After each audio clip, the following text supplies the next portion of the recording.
Hello and welcome to Joy News at 6.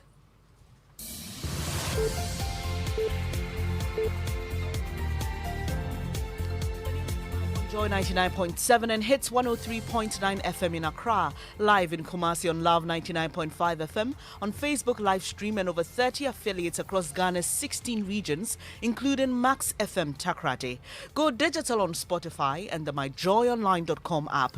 Coming up, NCA sanctions for non-registered SIM cards bite hard amidst concerns some registered cards have been affected. I did a registration on the 10th of March, way before the June 30th deadline. And for some reason, they have barred me from making calls. I don't understand what is going on. Everything I can do to check that I have, fully linked my SIM card with my Ghana card, I have done.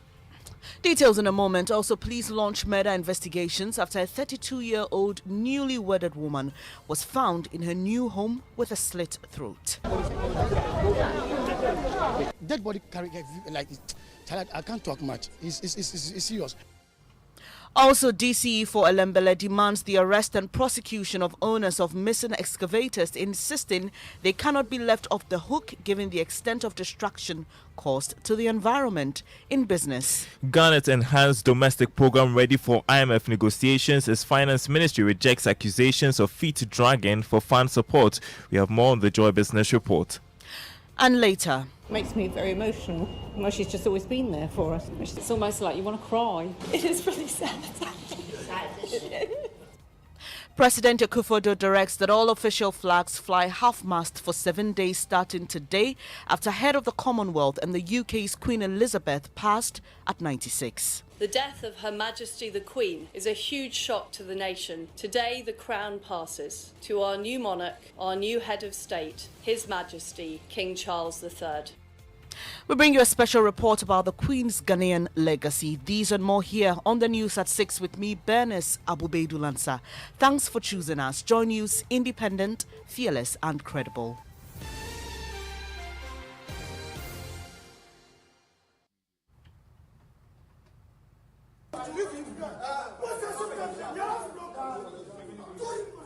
Sounds of chaos at a registration center as mobile subscribers storm there, demanding to know why their fully registered SIM cards have been blocked from making calls.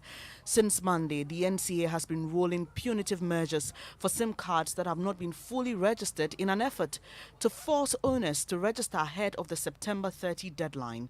But some persons say they've been blocked even though they've completed the registration process. I have done the registration. I did a registration on the 10th of March, way before the June 30th deadline. And for some reason, they have barred me from making calls. I don't understand what is going on. Everything I can do to check that I have, fully linked my SIM card with my Ghana card, I have done it. And it's showing that I have done that. So what is happening?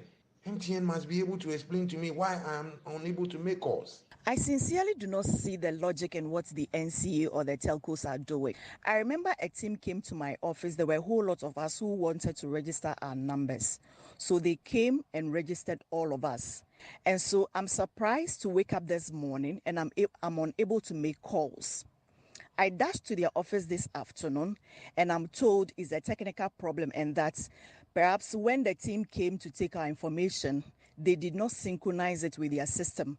And so that's how come the number is not registered. And so for that matter, I'm unable to make calls. They took my details telling me that they'll fix it and then I'll be able to make calls. When I inquire when the challenge will be fixed, they were unable to tell me. It's like I'm just here. I can only receive calls. I can't make calls. There are quite a number of people that gathered in their office trying to fix the same problem. It's very annoying and frustrating that I've been able to register all my SIM cards. Unfortunately, I have a data SIM, which the government or the Minister for Communication did not indicate that we're going to be registered.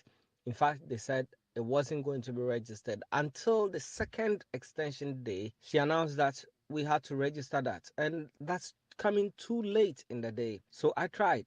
The data SIMs are SIMs inside boxes that you do not have screens and keypad to generate the code. Yes, I have managed to remove my SIM card and put it in a different phone to be able to register. But unfortunately, again, I have not been able to register on the app.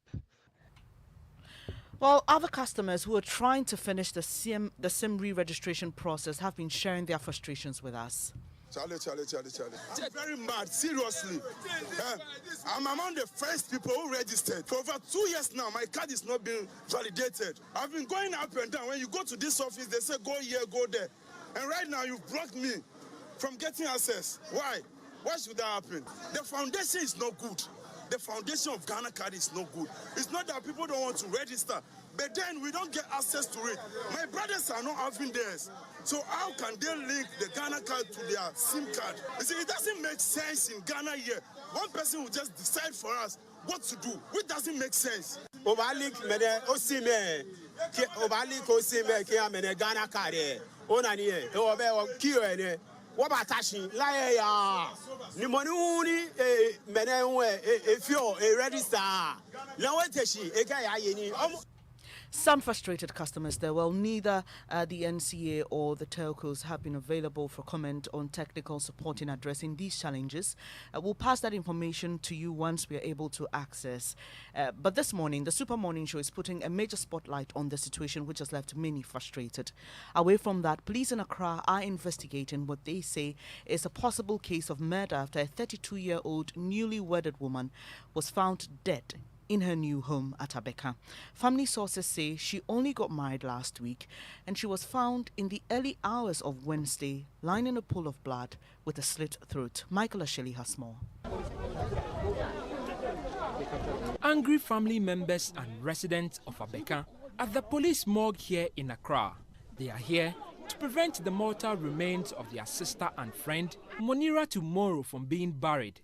According to close relatives, she died on Tuesday, September 6, 2022. Her lifeless body was found in a pool of blood in her marital home with a cut to her throat and her thigh. Dead body carry like I can't talk much. It's serious. The family suspects foul play. Mohammed Samba is her brother. If you see the way the lady is mutilated, so bad.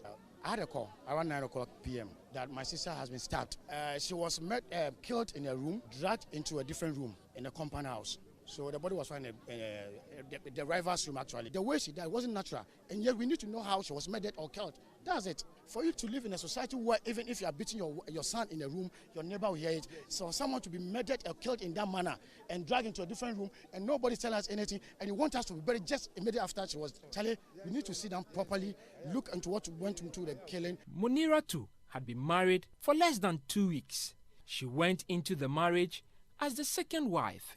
The family of her husband was earlier at the morgue requesting for her remains to bury, but Moniratu's family will not allow that. They want the police to complete autopsy before the body is buried.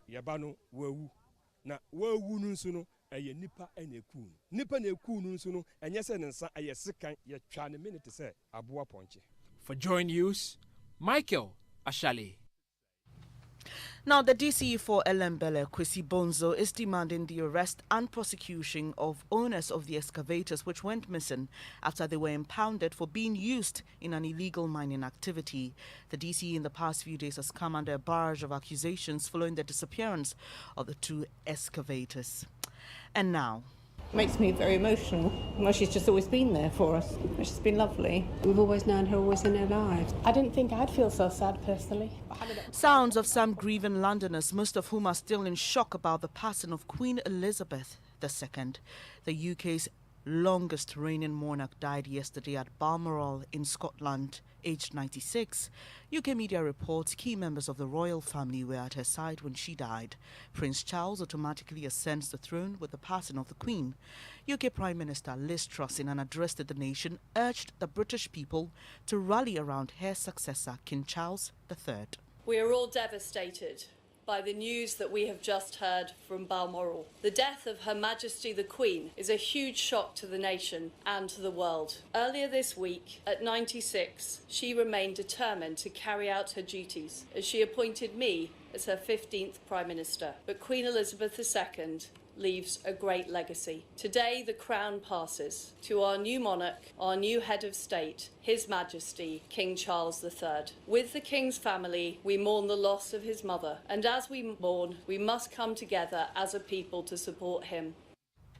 Well, in a message of condolence to the UK government, President Akufo-Addo has directed that all official flags fly at half-mast for 7 days starting today. This is in honor of the Queen, who was head of the Commonwealth. My colleague Fred Smith joins us with details of the President's message. What more does it say, Fred? Well, he said the Ghanaian people have very fond memories of the 2 visits she made to Ghana during the reign, and on both occasions she remembered the friendliness, elegance, style, and sheer joy she brought to the performance of her duties. As head of the Commonwealth of Nations, she superintended over the dramatic transformation of the Union and steered it to pay greater attention to our shared values and better governance. She was the rock that kept the organization steady and true to its positive beliefs. Fred Smith there. Well, we have some special message from head of our political desk, Evans Mensah, as he examines the Queen's Ghanaian legacy. Queen Elizabeth II handed Ghana its independence after years of struggle. She would take credit for supervising the general decolonization of Africa, as many other countries saw their dreams of independence come to pass under Queen Elizabeth II. Ghana was special to the Queen, and she fought to keep her in the Commonwealth. That is a central reason for her famous but now controversial visit to Ghana 4 years after our independence in 1961. There was strong and widespread opposition in England to that visit. On October 19 that year, Winston Churchill, the former British Prime Minister, articulated this opposition when he wrote to Prime Minister Harold Macmillan saying, quote, "I have the impression that there is widespread uneasiness both over the physical safety of the Queen and perhaps more because her visit will seem to endorse a regime which has imprisoned hundreds of opposition members." Head of our political desk, Evans Mensah, there with a special report on the Queen's Ghanaian legacy. And that's how we end this edition of Joy News at 6 with me, Bernice Abu-Baidoo Lansah. Do log on to myjoyonline.com for more news. The Super Morning Show continues.